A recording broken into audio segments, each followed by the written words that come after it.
Hello বন্ধুরা, good afternoon. তোমরা কেমন আছো? নিশ্চয়ই তোমরা খুব ভালো আছো। আমিও খুব ভালো আছি। আজকে আমি নিয়ে এসেছি একটা স্পেশাল ভর্তা। সেটা হলো কাশ্মীরি বেগুন ভর্তা। ভর্তাটা খেতে যেরকম টেস্টি, সেরকম তৈরি করার পদ্ধতিটাও একটু অন্যরকম।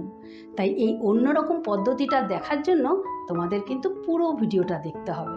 ঠিক আছে, তাহলে এসো এই ভর্তাটা করার জন্য কি কি উপকরণ লাগবে তোমাদের একবার দেখিয়ে নিই।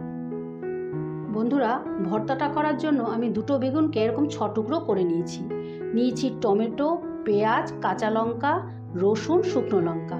বড় সাইজের একটা পেঁয়াজকে কুচিয়ে নিয়েছি, 1 মুঠো ধনেপাতা, শুকনো লঙ্কার গুঁড়ো, সর্ষে, নুন, চিনি। বন্ধুরা, ভর্তাটা করার জন্য আমি একটা প্যান বসিয়ে দিয়েছি। প্যানে তেল দিয়ে দিয়েছি, তেল গরম হয়ে গেছে। এবারে প্রথমেই আমি দুটো শুকনো লঙ্কাকে ভেজে নেব। শুকনো লঙ্কাটা ভাজা হয়ে গেছে, এবার তুলে নিচ্ছি।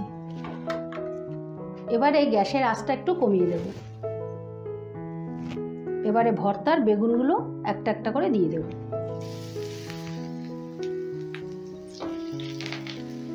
এবারে টমেটোগুলো দিয়ে দেব। এবারে পেঁয়াজগুলো দিয়ে দেব। সবগুলো উপকরণ এইভাবে গুছিয়ে গুছিয়ে দিয়ে দিতে হবে। এবারে লঙ্কাগুলো দিয়ে দিচ্ছি। এবারে রসুনগুলো দিয়ে দিচ্ছি।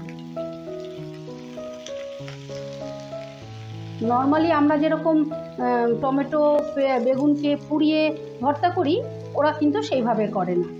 ওদের পদ্ধতিটা একটু অন্যরকম, কিন্তু খেতে খুব টেস্টি। এবারে ঢাকা দিয়ে 2 মিনিটের জন্য ঢাকা দিয়ে এগুলোকে একটু বয়েল করে নেব তেলে। আমি 2 মিনিট বাদে ঢাকাটা তুলে দিলাম। এবারে উল্টে দেব।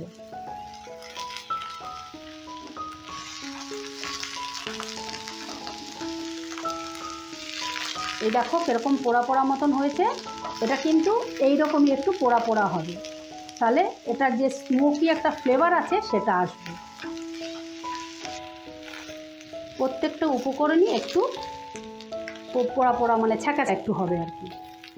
এবারে আমি ওপর থেকে সামান্য একটু নুন দিয়ে দেব, যাতে তাড়াতাড়ি বয়েল হয়ে যায়। পরে আমি স্বাদ মতো নুন দেব। এবার আবারও 2 মিনিটের জন্য ঢাকা দিয়ে দেব। বন্ধুরা, 2 মিনিট বাদে আমি এসে ঢাকাটা তুললাম। এই দেখো একদম ভালো বয়েল হয়ে গেছে। এইভাবে তোমরা উল্টে পাল্টে এরকম একটু ভাজা ভাজা করে নেবে। এবারে আমি ভর্তাটা একটু স্পাইসি করার জন্য সামান্য একটু শুকনো লঙ্কার গুঁড়ো দিয়ে দিচ্ছি।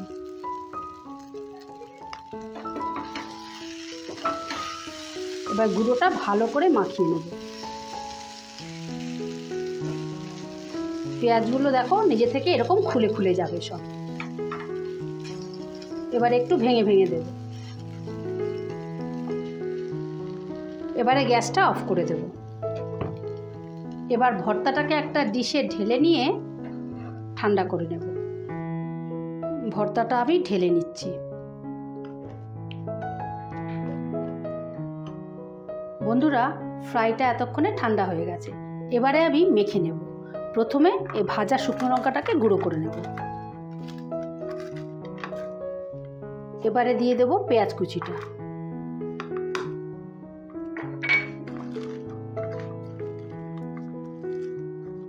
ভালো করে পেঁয়াজ কুচিটাকে চটকে দিতে হবে। এবারে দিয়ে দেব ধনেপাতাটা। এবারে দিয়ে দেব স্বাদ মতো নুন।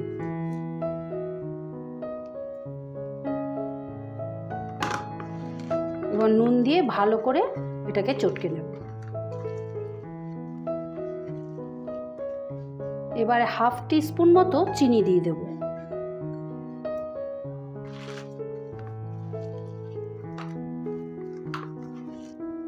এবারে ফ্রাইটা দিয়ে দেব।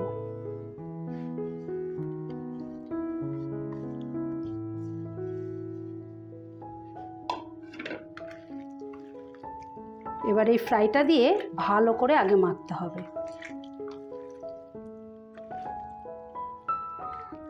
এবারে দিয়ে দেব আসল উপকরণ, এই সর্ষে বাটা। এই সর্ষে বাটাটা একটা ঝাঁঝ ঝাঁঝ ভাব আসবে, তাতে কিন্তু দারুণ লাগে খেতে। এবারে দিয়ে দেব খানিকটা সর্ষের তেল, বেশ খানিকটা সর্ষের তেল দিয়ে দেব। এবারে ভালো করে এরমভাবে মাখতে হবে। খেতে কিন্তু দারুণ এটা। বন্ধুরা, তোমরা কিন্তু এইভাবে একদিন অবশ্যই করে খেও। আর খেয়ে যদি ভালো লেগে থাকে তাহলে আমার চ্যানেলটা সাবস্ক্রাইব করে রাখার অনুরোধ রইল। আমার চ্যানেলে এই রকম নিত্য নতুন রেসিপি আসতেই থাকে। ঠিক আছে, এইভাবে তোমরা অবশ্যই একদিন খেও। এবারে আমি তোমাদেরকে পরিবেশন করে দেখাচ্ছি। এই দেখো বন্ধুরা, কাশ্মীরি বেগুন ভর্তা ফাইনালি রেডি। তোমাদের কিন্তু এইভাবে তৈরি করে একদিন খেতেই হবে। আর খেয়ে যদি ভালো লেগে থাকে তাহলে আমার চ্যানেলটা সাবস্ক্রাইব করে রাখার অনুরোধ রইল। আমার চ্যানেলে এই রকম নিত্য নতুন রেসিপি আসতেই থাকে। ঠিক আছে, তাহলে আজ আসি। কাল আবারও কোনো নতুন রেসিপি নিয়ে হাজির হব। টাটা।